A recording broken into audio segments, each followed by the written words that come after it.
It's time for trigger warning. Trigger warning! Fuck your feelings, you little snowflake.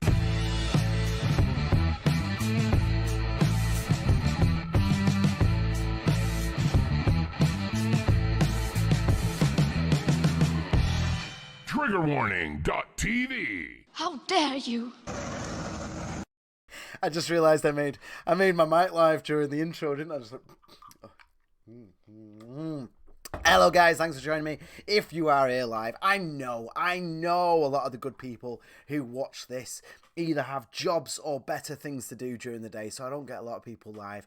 But a lot of you catch up after the event, and I do appreciate it. I really do.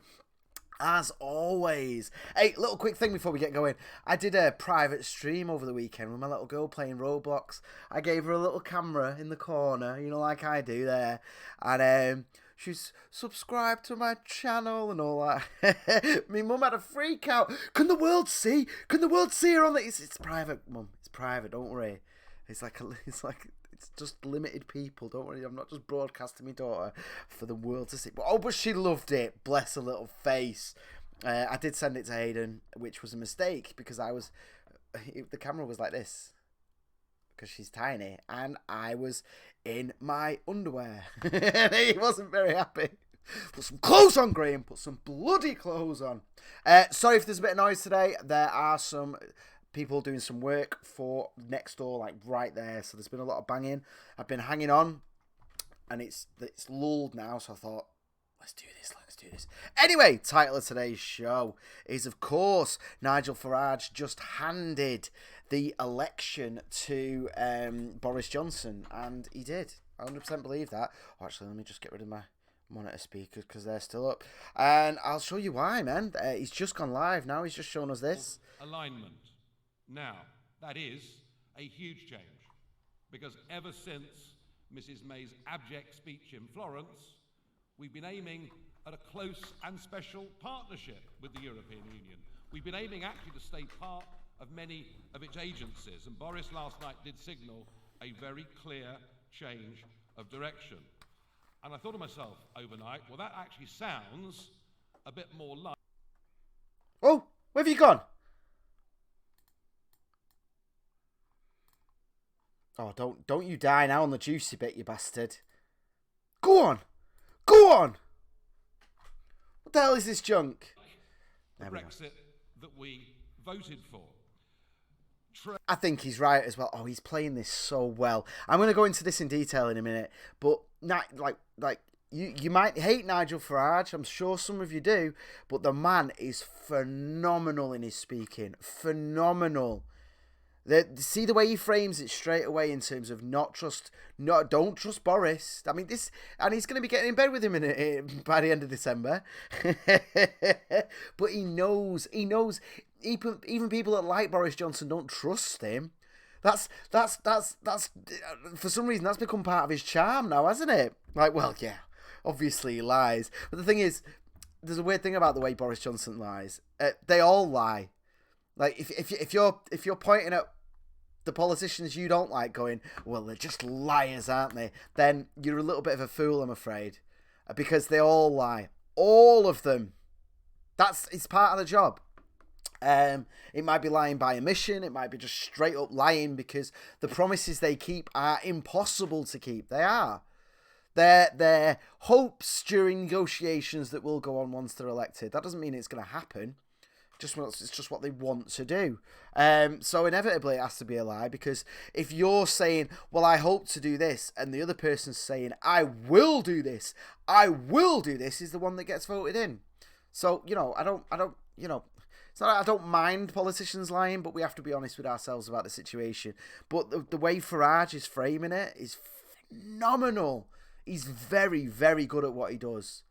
And if you don't like him, I highly suggest you listen to one of his radio shows with an analytical head rather than an emotional head, because it's fascinating. Trade, cooperation, reciprocity with our European neighbours is what we all want. We all want to get on well with our next door neighbours. There he is, selling it again. We all want to get on well with our neighbours. We want to trade. We want to do this. This is what his people want to hear, man. If you're a Remainer, you might be sort of seeing sort of leavers as like swivel-eyed xenophobes, just like, no, we need to get out, and you know, but that's not the way it is. That's not the reality of the situation, man. For a lot of leavers, it is purely a moral thing.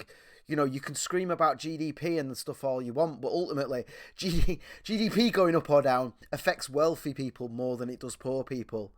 And GDP going down and leaving, and, you know, less immigration or immigration controls. If you're very poor, that means more work for you. That means your wages are going up. Because what we don't want is to be part of their political institutions. And if the Prime Minister is saying... Which is fair enough, isn't it, really, hey? Let's work out trade deals without handing over more and more laws being made every year. But why don't Remainers just understand this one basic fact? No one voted to be poorer. And it's like, well, yeah, but, you know, World War II made us poorer, didn't it? And but you accept that as a thing, and it's not that this is as grand as World War II yet, although it could get there eventually. It's a moral thing. It's the moral right. You know, the example I give, if I know that somebody's been falsely imprisoned and they're going to spend the rest of their lives in prison, that doesn't affect me. People always say, how does it affect you, eh? Hey, how does Europe affect you? Go on, tell me something on a daily basis. It's not the point, man. That is an extremely far-right argument. And I find it hilarious that so many Remainers are lefties, and that one of the biggest arguments is a phenomenally far-right one. But, you know, hypocrisy is very, very common, isn't it, with people? But that's the point, isn't it? It's like someone being falsely imprisoned. It doesn't affect you at all on your day-to-day basis. It doesn't affect your wages. It doesn't affect your housing situation. If anything, it's easier. Oh, well, there's one less person there to compete with, isn't there? But if you know that person's falsely imprisoned, the morally right thing to do is to do something about it. And that's the argument for leaving the EU. We can have trade deals without these overarching tyrannical decisions. And you know, hammer on me about the fucking the veto. It's a myth. It is. Look into it. That's how you know someone. You know, when you know someone doesn't know what they're talking about, they go, "Well, we've got the veto." And I put it to someone the other day. I was like, "Dude, Iron Nat Lynch, you all right? Thanks for joining us." Like, what? In terms of the veto, you know, because we're like, well, if we don't like laws, we can veto it. But ultimately, isn't the thing as well like and again, this is Remainers with a shocking, weird sense of hypocrisy. They're like, oh, but we've got more power, we've got more say because of the money in our population, we've got more say. And it's like, well, are you also comfortable with dominating other countries then? With imposing laws on other countries? That's something you're happy with? Because that doesn't sit very well with me, you know. It really doesn't. The more I've thought about it, the more I'm like, you know, the arguments we make for the positive for us, it's like, yeah, but isn't that a negative for someone else? Isn't it then kind of xenophobic to just be like proudly insisting on keeping that control and coercion? I'm not a big fan of coercion. And if a country is not as economically powerful as ours, which most of them aren't, obviously there's going to be soft power. Obviously we're going to be able to negotiate these things. But having it so entrenched in terms of the EU, it's spooky and scary, man. Anyway, Nigel Farage knows all this. And he knows who he's talking to when he's talking about all this. He's talking to this. Not your GDP. No one voted to be poorer. Thank you, Nat. Thank you so much. I hope the dildo still comes up. I don't know if it does, but I hope so. He will make sure we are not part of political alignment. Thank you. I think, is a significant step in the right direction. So, last night, I weighed up Boris's promises, and is he going to stick to them? Look at that face. Look at that face. He knows what he's doing. He knows what he's doing. He's telling you this is politics at its finest.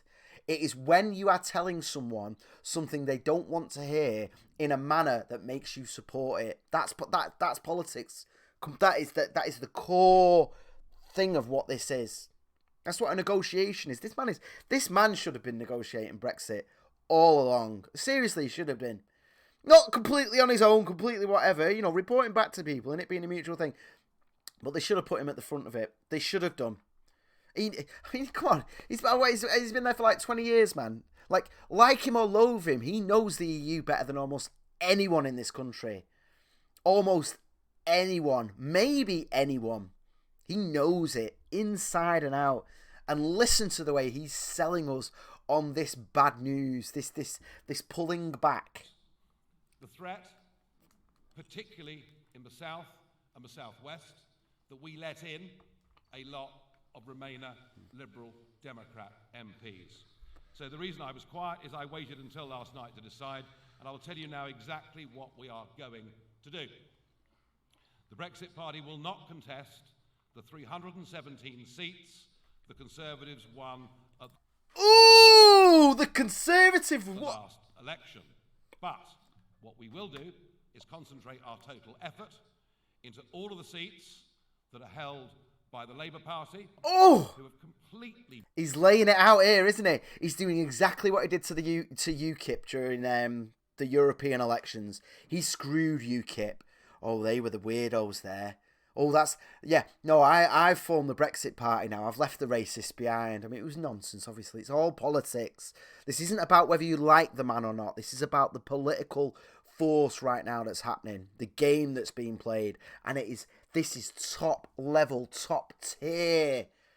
Because ultimately, he could have run in some of these Conservative seats. If we take what he's saying at face value, and this is actually what he's doing, he's not running in any Conservative seats, as he's just said. We won't know for another 4 days now. But if this is true, the message this sends, because he could have won some of those seats, 1, 2, 3, 10, who knows? He could have won some of them, and he's definitely going to lose some of the Labour seats. But that's not the point. The point is the message that this sends now. His guns are entirely directed at Labour. That's the point. He's taking the loss. He's losing a few pawns on that Conservative thing there. This isn't even about... Like Farage only needs 10 or 15 MPs to be the kingmaker. That's all he needs. You've got to think, the end of the game, all he needs is 10, 15, 20. He's sorted. He's going to be deputy... I mean, he won't even be the deputy PM because he's not even running, is he? This is phenomenal politics right now. Because what is he doing? He's aiming at Labour. And what's Labour's policy? They're going to renegotiate a deal that they're telling us is better than any deal that's on the table right now. And then they're going to have a referendum to decide on it. Think about the reality of that. How is Labour going to negotiate any kind of deal with Europe if on the table from day one is, yeah, we're going to put this to the people? Why would Europe give them a... Europe wants us to stay. So they're going to give Labour an awful deal that then loses, and then we stay having a thing as a referendum, and enough people are aware of this, and enough people will be aware of this, so that Nigel stands a very good chance of destroying Labour right now. Boo Boo has said that Nigel is looking out for Nigel. Yeah, that's politics, man. I'm not here to sort of judge him one way or the other in that respect. I'm talking about the actual game that he's playing here. I don't particularly like him. I'm not a fan of Nigel Farage. I'm not a follower of him. But the game he's playing right now, in terms of aiming at Labour, because Labour, Labour have fucked off their working class voters. Huge proportion. What is it? About a third of Labour voters voted to leave. And you got to think where that third is as well. Labour doesn't give a shit about poor people anymore. It's hammering on about fucking reparations. Have you actually looked into the reparation? I'm going to do a specific show on that. Different parties' policies. They literally want white people to give money to pay, not like specifically for descendants of slaves or the victims or anything like that, but just BAME people. Just anyone that's non-white gets a free education by the fact that they're non-white. That's insane. That's a racist policy. Labour have just embraced white supremacy fully at that point. They're like, well, if you're black, brown, whatever, then you can't possibly be expected to pay for your own education. It's like, are you insane? Are you completely insane? Indians are doing phenomenally well at being a doctor. They're vastly overrepresented. Do you think an Indian kid that's the son of a doctor is worse off than me coming out of fucking foster care? Labour have gone insane, completely insane. They've grabbed this identitarian nonsense fully. They are a white supremacist party at this point. That's why they make such a fuss about being anti-racist. Because they know. I know a lot of their members, even the clever ones, fall for it. But they are falling away, telling just all this nonsense about being white and male and all that. It's just bollocks. And anyone knows it's bollocks. And the problem is, though, then when you speak up against it, Labour are like, well, you're racist then, aren't you? You're racist for not treating darker-skinned people as if they're inferior to you. And it's like, what? But they jumble it around in words. But that's the essential of it. If you don't treat non-white people as less, then you are racist, because that's what they do. And it's a mind-boggling thing at the moment, and it makes me realise how the Ku Klux Klan was formed in the first place. I was wondering about that. Like, you cannot like black people. I get it. Whatever.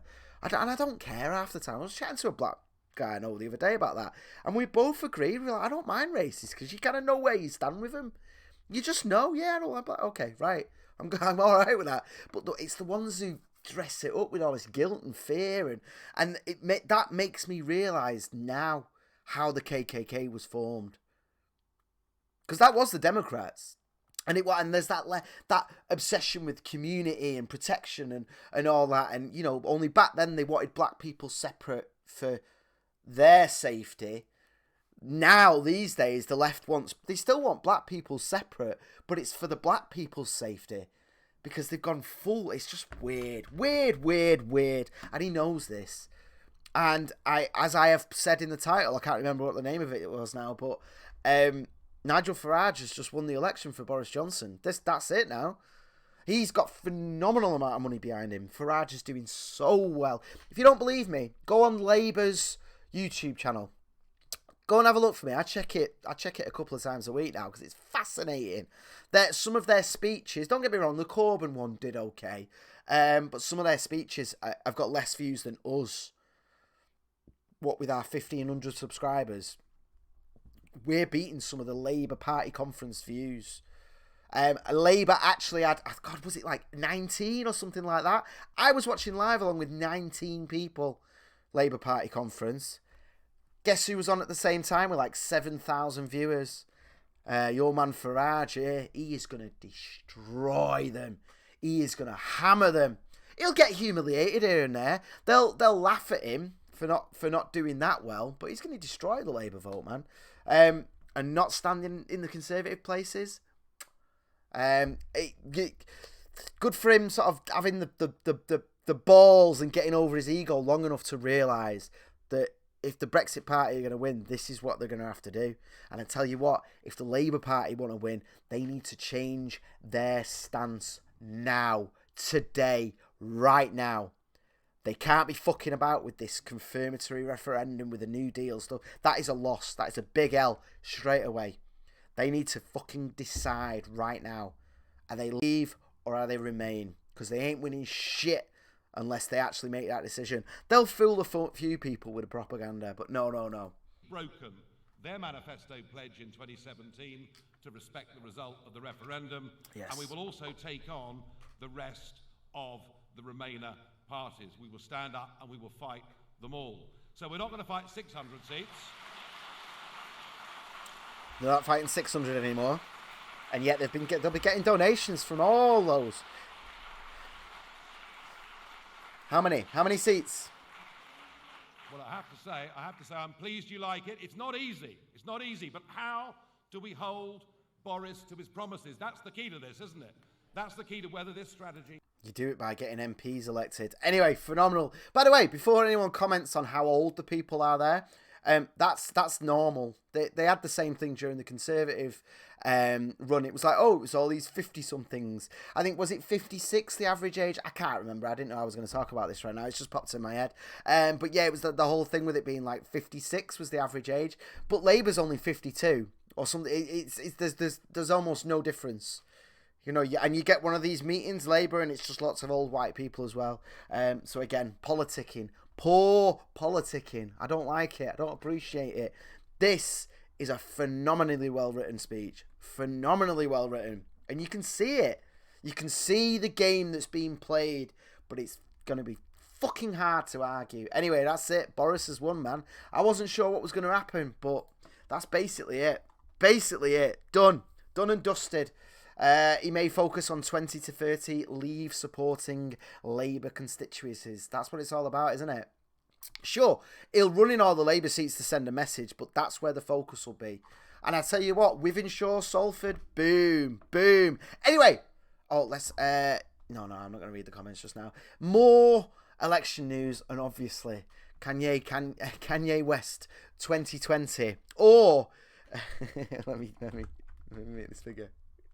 Christian genius billionaire Kanye. Kanye West. This story actually. It's like the seedlings. It's only 2019 now, but this is the seedling here of why Kanye might win. Oh, let's get that up for you. Sorry, because he made a joke. They won't. Apparently, Forbes doesn't report that Kanye West is a billionaire. And he said he showed them a receipt for $890 million. But they still won't call him a billionaire. And it kind of pissed him off, apparently. He's not happy about Forbes saying he's only worth $240 million. Can you imagine? Can you imagine getting angry because someone said you were only worth $240 million? That'd be beautiful. What? Screw you, man. So he joked that he should change his name to Christian genius billionaire Kanye West for a year until they all understand it will be on the license plate. So of course CBS and others are going for the headline: Kanye West wants to change his name to Christian genius billionaire, with the quotes. And here's the thing, man. You're picking on the wrong guy here. This is bollocks, isn't it, CBS? This is bollocks. It's a joke. It's an obvious joke. Why would you lead with that? Why would you not lead with the fact that he said, and this is the last line here, when I run for president in 2024, and then he started before he got laughed at, and that interrupted him. He said, what you're all laughing at? We would create so many jobs. Oh my God. That's all we need, man. That's all we need is Kanye 2024. And this shit here, this piss taking and this bringing people down and all that. It's the same bill with Trump, isn't it? You know, there is a Trump bump, but there's also a Kanye bump, man. That guy, people are obsessed with this guy. I'm talking about it. In terms of all the stories I saw this weekend, this is one that I want to talk about. Why? He interests me. He's an intriguing figure. It's the fact that he has that fuck you spirit. You know, they say fuck you money. You got enough money, so you just do what you want creatively, and anyone doesn't like it, fuck you. Me and Aidan kind of act like we got fuck you money when we don't. We just sort of half pretend we do. But he actually does. And he did before. He acted like that before he had fuck you money as well. And that's partly why people love him. I would fucking love Kanye to run in 2024. I think it'd be amazing. That dude's got serious mental health problems, man. I think it'd be great. You got, you know, in terms of all the representation people, they wouldn't know what to do, would they? You've got someone who's black with serious mental health problems. Well, there you go, in terms of how oppressed he apparently is. In terms of that, because even though he's a billionaire, it's like, well, he's probably, yeah. I love that bullshit, the oppression scale and all that. I still keep meaning to do the video myself, but yes, please. Kanye 2020 gets my vote. Eddie has said, remember when we laughed at the US elections? Oh, those were the days they were, weren't they? I can't wait for 2020.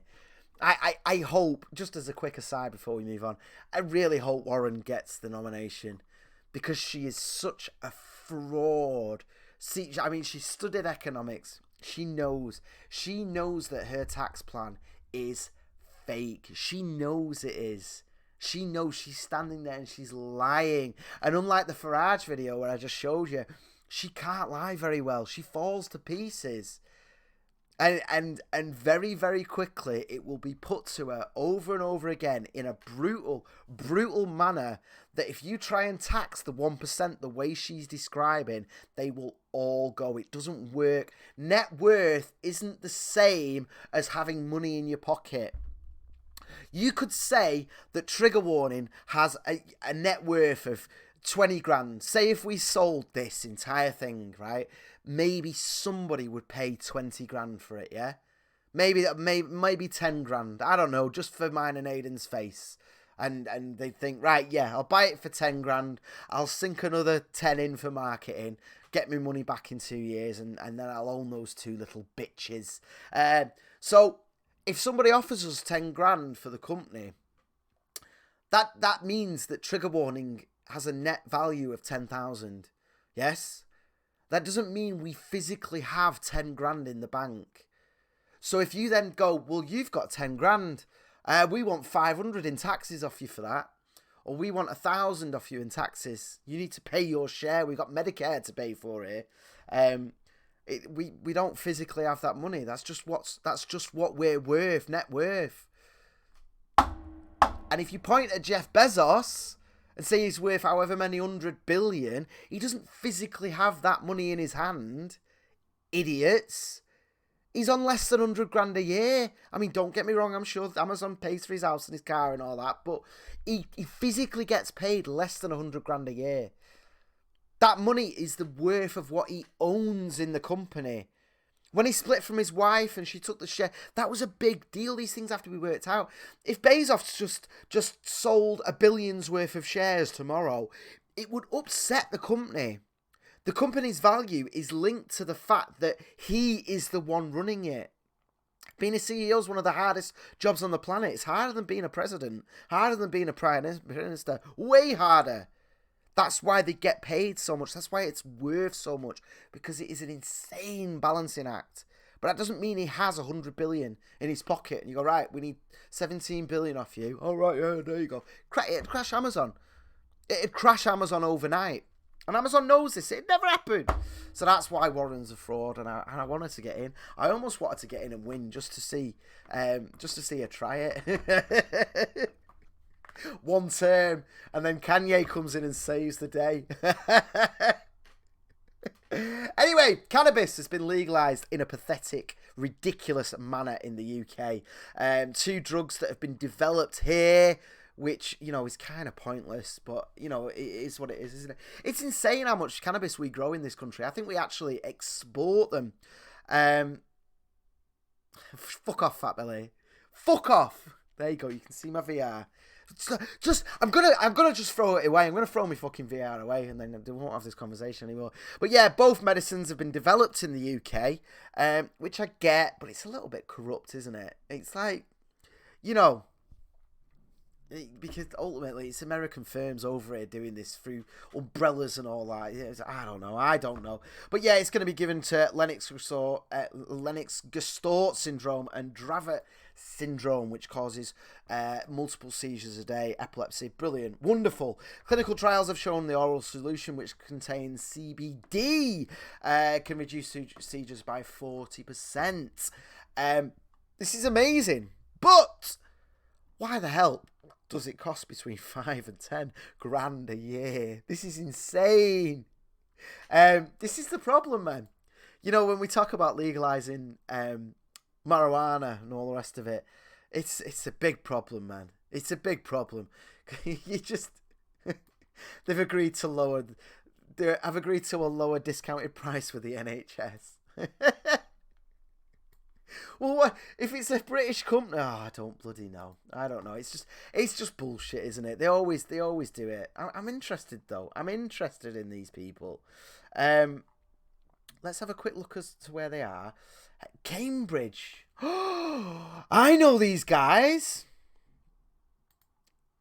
Was approved for treatment by the US Food. That's the only reason it's getting done, isn't it? That's interesting though. Who's the parent company? You know what? I'll do this off air. But I know this. I know some... Oh. Right, that's interesting. I'm going to look into that later. But yeah, it's a shame this. It's a shame that it's taking so long, and that we just wait for America's cue on these things. And it annoys me that this insane cost is attached to it. It's just a fucking scam. It's just an absolute fucking scam. We need to get insurance companies out of it. We need to get government out of healthcare.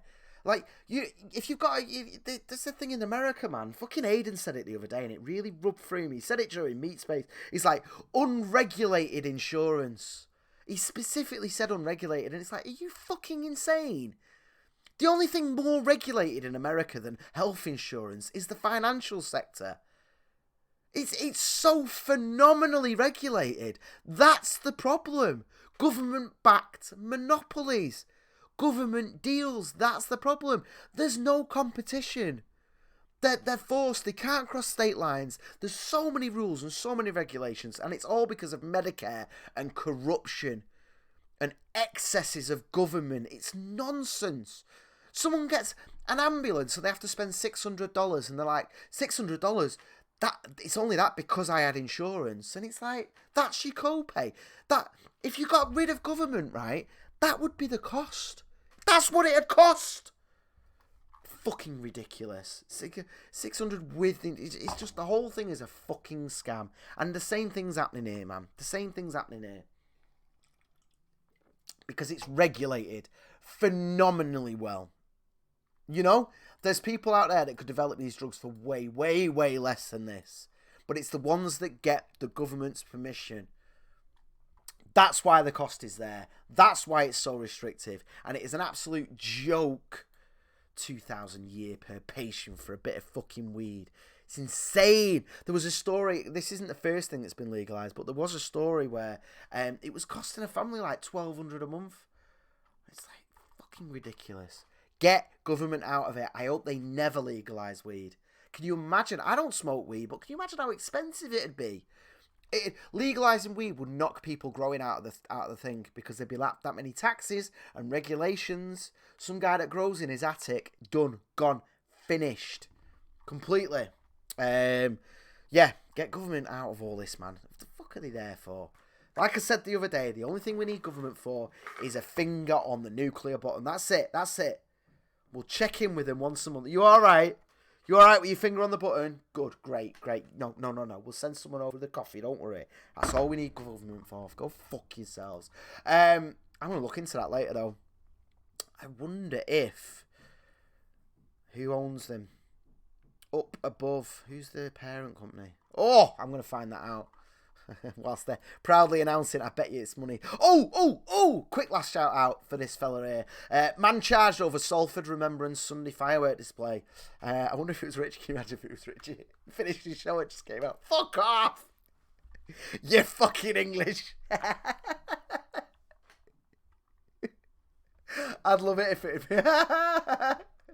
You can't see him there. It's quite a big fella, isn't it? I'm just going to assume it's Richie, even though it's not. No, it's Stuart Potts. But yeah, Mr. Potts fired a firework above the cenotaph in Eccles, Salford, as hundreds of people stood in silence at 11 p.m. It's an interesting one, this, because you depending on your perspective, your gut feeling might be like, well, of course, yeah, disgusting, disgraceful. But ultimately, it's a free country. People should be allowed to do what they want. And I'm almost tempted to defend his right to do this, you know? But, no, it's a public order offence, isn't it? I think. I fall on the side of public order offence. You've got a load of veterans there who are stood there in silence, literally thinking about the war. Old people. And then someone decides to fire... set off an explosion above them. Now, that's easily argued as harm. Easily. Their minds are quite literally on war at this point. On all the people that died, on every horrible thing they went through. And someone sets off a fucking firework. No. No injuries reported. Fantastic, wonderful. Angry veterans had tried to break down the pub door and climb up the window to where. Can you imagine? Can you imagine? Can you imagine? So yeah, easily a public order offence. You're creating a riot there, aren't you? You can argue. You can easily argue incitement to violence there, easily through your actions, the context of your actions. So you know what, Stuart, mate? Good luck to you. That was a fuck up. That was a fuck up and a half, mate. Oh, he's gonna have a fun time in prison for that, isn't he? I mean, he'll probably just get a fine or whatever. Imagine sitting in the holding cell though. Now, my granddad died in the war. He's so fucked. He's so fucked. Oh, quick shout out for this. The Guardian has done a Today in Focus, and I don't like, I can't stand when you're all going like, oh, it's Soros funded, and it's like, well, yeah, but that's just the same as saying Coke funded or whatever, and it's like, I'd rather deal with the ideas rather than the money paying for it. It is there, and it is relevant. Sorry, I don't know if you can hear the building works, but they're getting quite loud again. I'm going to have to go in a sec. But yeah, I really like this Guardian. You know, they've been amazing for fake news recently. The amount of shit, the amount of opinion they put out as news. But I just wanted to point out that this meeting George Soros, presented by, and then there's 3 names, produced by, another 3 names, and then another 3. They've really fucking come for it here just to do a little podcast. Bless their little faces. I'm going to have a little listen to this after we go and see how it feels, see how it sounds. But I thought you might want to know that's there if you actually want to hear from the great man himself. Oh, fuck, I didn't put the thing on, did I? I've not had the thing on, I've been full screen. How many stories have I been like that? And no one tells me. They just listen to me hammer on. Guys, you got to tell me if I forget to do the thing. But anyway, I'm going to have to boo you now. I love you loads. I'll speak to you in a bit. I need to move the house around because this computer chair is like this computer table is right over the heater. And if I put it on, we're going to have a fire. I'm in the summer setup right now. I have different setups for different seasons. So I'm going to go and I'm going to give you I'm going to give the rest of my afternoon, to arranging and changing and doing all the things. Let's just check out. We've got DIY with Jerry's Garage. Hello, how are you doing? Felbriggs said engage anarchists rant mode. Well, a little bit, yeah, maybe. I mean, I'm not an anarchist. I don't believe in sort of no government. I think there should be a government. I just don't think it. You know, the same arguments against the EU I have against our government too. There's too much. You know, this is a weird thing, man. And this is the thing with fucking Aidan. He'll sit there and he'll say all the right things when it comes to the EU, and then as soon as he talks about Parliament and the House of Commons, it's a blind spot.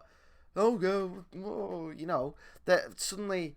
They'll take care of us and they'll be responsible. And it's like, no, man, just take the power off. They don't need that power. They need violence. That's what I give them. I accept that they have violence. Yes, that means the police. That means the courts. That means prison. That's what they need. They don't really need much of anything else. And I've seen very little credible arguments in the positive. But it's just all we've known for so long that we just accept it as reality. That they should run schools and all the rest of it, and old folks' homes and shit like that. And you got fucking 50 old people living together, right? Relying on the council, relying on governments, relying on handouts, right? If you just fucking gave them that building and left it to them to actually hire the staff themselves directly, they would live a rich, phenomenal life compared to what they have now. It'd be amazing. Get rid of all those administrative costs, get rid of all that management, get rid of all the bullshit and let them pay for it themselves with families involved, man.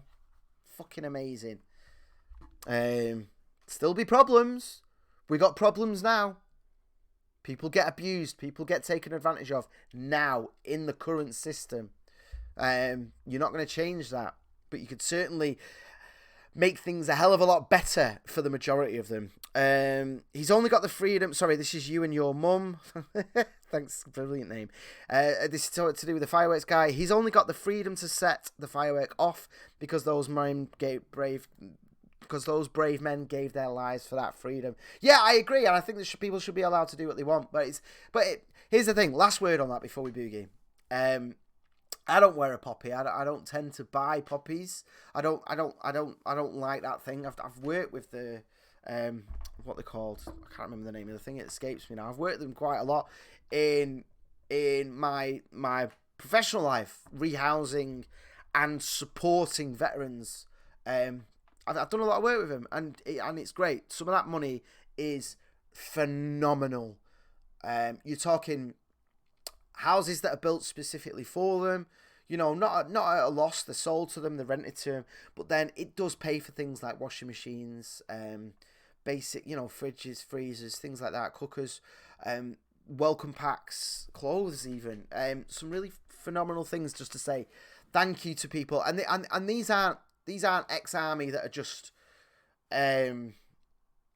fine. They've not just left and they go back to the family. So these are the guys that have problems, and they do work with them. A lot of that's it. Thank you, Steve. The British Legion. I don't know why that popped out of my head so soon. But yeah, I used to have a couple of really good contacts that I worked with there. But yeah, a lot of that money's mismanaged. A lot of it is hoarded, in my opinion, unnecessarily. Especially when the government's pouring in a lot of money. There's one in Liverpool that we opened, which was just for ex-services and all that. And I think all that stuff's phenomenal. But I do think that people should have the freedom not to wear the poppy, and I think people should have the freedom not to do the silence and things like that. But the other side to that is, let's just have a basic bit of fucking respect, shall we? I'm not going to turn up there and start pointing and laughing at them and, talking about the futility of war and all that other nonsense and all my other beliefs, man. You've got to have respect for other people and their lives and what they're going through. And if someone wants to stand there, don't fire a fucking firework at him, dickhead. Yeah, public order offence, 100%. Definitely inciting violence, 100%. Screw you. Anyway, guys, I'll see you tomorrow.